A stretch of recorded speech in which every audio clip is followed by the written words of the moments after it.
હજુ પણ આગામી 36 કલાકે મેઘ તાંડવની સ્થિતિ છે તે રાજ્યની અંદર રહેશે તો કચ્છ અને ઉત્તર ગુજરાતમાં પણ અનરાધાર વરસાદની સંભાવના છે।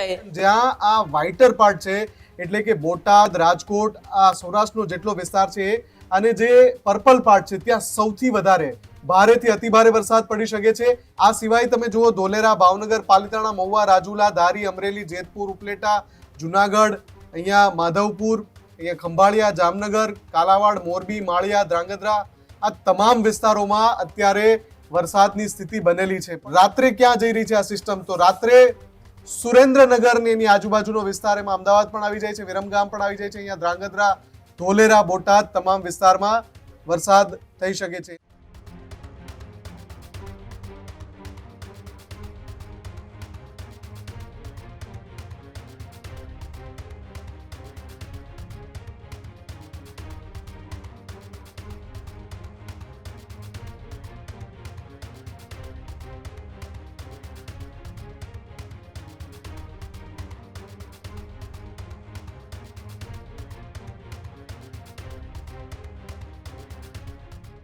હજુ પણ આગામી 36 કલાકે મેઘ તાંડવની સ્થિતિ છે તે રાજ્યની અંદર રહેશે।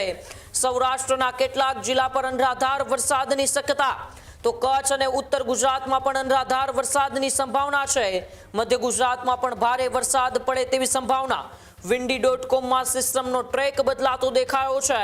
ઉત્તર ગુજરાતને બદલે હવે સૌરાષ્ટ્ર કચ્છ તરફ સિસ્ટમ છે તે વળી છે, ત્યારે રાજ્યની અંદર હજુ પણ આગામી 36 કલાક એટલે કે લગભગ 3જી તારીખ સુધી એ મેઘ તાંડવની સ્થિતિ રહેશે। સૌરાષ્ટ્રના કેટલાક જિલ્લાઓ પર અનરાધાર વરસાદ વરસે તેવી પૂરેપૂરી શક્યતા છે, તો કચ્છ અને ઉત્તર ગુજરાતમાં પણ અનરાધાર વરસાદની સંભાવના। જે સિસ્ટમ મધ્ય ગુજરાત તરફ આગળ વધી રહી હતી તે ગઈકાલે તેમનો ટ્રેક બદલીને સૌરાષ્ટ્ર અને કચ્છ તરફ વળી ગઈ છે, ત્યારે windy.com સિસ્ટમનો ટ્રેક બદલાતો પણ દેખાયો હતો।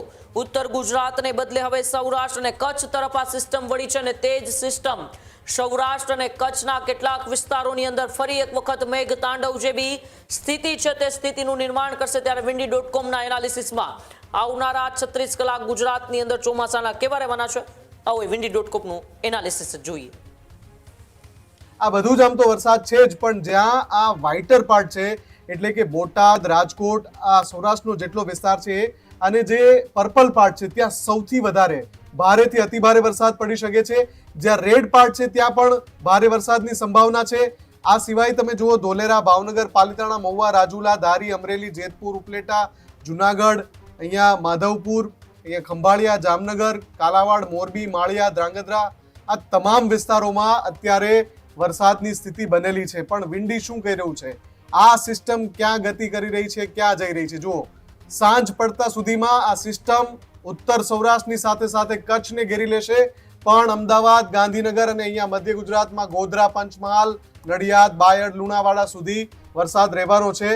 અને જો સાંજની વાત કરીએ, રાત્રે ક્યાં જઈ રહી છે આ સિસ્ટમ? તો રાત્રે સુરેન્દ્રનગર ને એની આજુબાજુનો વિસ્તાર, એમાં અમદાવાદ પણ આવી જાય છે, વિરમગામ પણ આવી જાય છે, અહીંયા ધ્રાંગધ્રા, ધોલેરા, બોટાદ તમામ વિસ્તારમાં વરસાદ થઈ શકે છે। એના પછી મોડી રાત્રે જો આપણે જોવા જઈએ તો આ સિસ્ટમ દક્ષિણ સૌરાષ્ટ્ર અને દક્ષિણ ગુજરાતમાં અને અહીંયા અમદાવાદ પાસે છે, એટલે અમદાવાદે પણ સાવચેત રહેવાનું છે। પણ આખી જે સિસ્ટમ છે આવી ગઈ છે સૌરાષ્ટ્રની ઉપર।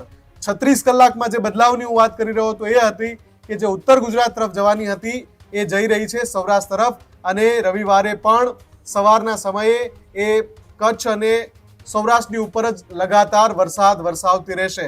એટલે 24 કલાક સુધી સૌરાષ્ટ્રવાસીઓએ તમામ જિલ્લામાં સાવચેત રહેવાનું છે, સુરક્ષિત રહેવાનું છે। ખેડૂત ભાઈઓ છે ખેતરમાં ડ્રોન ઉડાવતા હોય છે ત્યારે આપણે એક પ્રશ્ન સતાવતો હોય છે કે જે આપણે અત્યાર સુધી જીપીએસ ટેકનોલોજીવાળા ડ્રોન વાપર્યા છે, જેથી કરીને મોબાઈલ ટાવર છે અથવા તો હાઈ ટેન્શન લાઇન પસાર થતી હોય, કોઈ વૃક્ષો હોય, ત્યારે જે જીપીએસ ટેકનોલોજીવાળા ડ્રોન છે એમાં ટકરાય અને ટ્રેસ થાય છે। પણ એગ્રીઓન લાવ્યું છે GNSS ટેકનોલોજી ડ્રોન, જેથી કરીને એ ડ્રોન છે એ કોઈ જગ્યાએ ટકરાય નહીં, પોતાની રીતે જ ડિસિઝન લે છે અને મૂવ થઈ જાય છે, જેથી કરીને GNSS ટેકનોલોજી ડ્રોન છે એ વાપરવાનો આગ્રહ રાખો। હજુ સુધી તમે અમારી ચેનલને સબસ્ક્રાઇબ નથી કરી તો અત્યારે જ ન્યૂઝરૂમ ગુજરાતને સબસ્ક્રાઇબ કરો, ફેસબુક અને ઇન્સ્ટાગ્રામ પર ફોલો કરો।